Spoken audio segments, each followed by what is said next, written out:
qofkii qof dila magacuu doona iyo sifahu doona ha ku dile waa dilaa isagana waa qaatil reer hebel ma ahan jufe hebelna ma ahan inaan mas'uuliin ahaano oon xafiisyo fadhino dadkeennuna ay sidan u baaba'aan oo haddana cidda dishay la yidhaahdo way baxsatay lama garanayo waxay nala noqotay ama inay mas'uuliyad darro tahay ra'iisul wasaare xamza maxkamadaha booliska hay-adaha nabad sugidda dhammaan waxaan leenahay gabadhan allah u naxariisto kadib waxaan idinka sugaynaa in aad gacanta ku soo dhigtaan dembiilihii galay dembigan ee gabadha sida ulakacaha ku gubay magaciisana la yidhaahdo Siid Cali Macalin Daawud waxaan dawladda ka rajaynaynaa in ay ninkaas sida ugu dhaqsiyaaba noo soo xiraan asigoo aan la xirinna gabadhan la duugi maayo hadduu ilaahay idmo insha allah walakum fi lqisaasi xayaatun yaa ulil albaab war dilkiina waa dhacay qisaasna horaan u soo samayno waa naqaanaa sida loo sameeyo in la samay karo maanta ma ulil albaabkii maa naga maqan yaas caqli u saaxiibaha intii caqliga u saaxiibkeed miyaa naga maqan nagama maqno waa joognaa awooddii waa leenahay mudana madaxweyne waxaan codsanaynaa arrinkaas in wax aad ka qabato adiga si shakhsi aad ugu istaagto wallaahi ilaahay waa ku weydiinaya adaa madaxweynihii dalka ah dhibaatada waa kala culus tahay arrinkan oo kale haddii ay dawladdaada wax ka qaban weyso taariikhday u gelaysaa waxaa la dhihi doonaa madaxweynihii xilligaas joogay dhibkaasaa waddanka ka dhacay waxbana lagama qabanin dawladda waxba kama qabanna la dhihi doonaa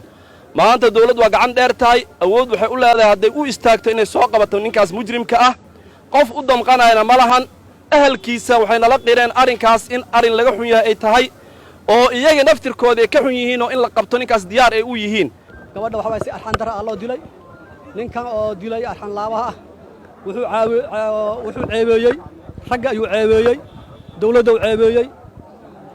tolkii uu ku dhacday waa ceebeeyey marka wiil khaas ahaan beesha oo aad ugu dhashay ayuu ceebeeyey marka jawaabta ay ka bixiyaan wili jawaab naqancisa ma aha waxaan codsanaynaa marka gabadhaasaydi inta aan la dugin man la duugi doono in gabadhaas ninkaas sida loo soo qabto oo sharciga la geeyo maxaa jira haddii oo sharciga aan la geynin waxay tilmaamaysaa dawlad la'aan inay meesha ka jirto haddii oo dadkiisa gadaal ay marsadeen ayaka naftirkooda dhibaato ku wadaa ninka anaga asaga lama yaaban waxaan la yaabanahay dadka gadaal ku haya waxaan codsanaynaa marka in ninkaas si degdeg ah ninkaas sida loo soo xiro haddii Soomaalnimo ay jirto tolnimo ay jirto anaga hadda waqti dhow waxaan siiyey famiilkaas gabadhan siiyey sitmaan ka baad gabarta markii la gubi la yiri aadan u argagaxni marka waxa waaye dadkaas gogol si la isla galo jawaabta ay ka bixiyaan aragna ninkaasaytii si degdeg ah noo soo xiro insha Allah intaasaan gabagabeynaa waxaan la kharaaraaday xafiisadaan fadhino waxaan u aragnay deetan ilaahay inuusan nagu cafinayn haddaan sidan ku sii jirno waxaan baaq halkaan u marsiinaynaa cod dheer in dawladda federaalka hay-adaha amniga oo madaxweynaha dawladda uu sareeyo xasan sheekh maxamuud in gabadhan cadaaladda hesha qaa'inkaas daalimka ah sida arxan darada leh u gubay in laamaha amniga lagu wareejiyo wax kaloo maanta na deeq oo na qancin kara ma laha gabadhanan lama duugaayo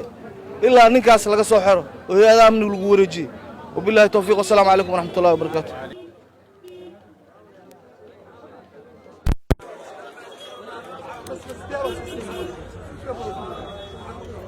ninka anaga asaga lama yaaban waxaan la yaabanahay dadka gadaal ku haya waxaan codsanaynaa marka in ninkaas si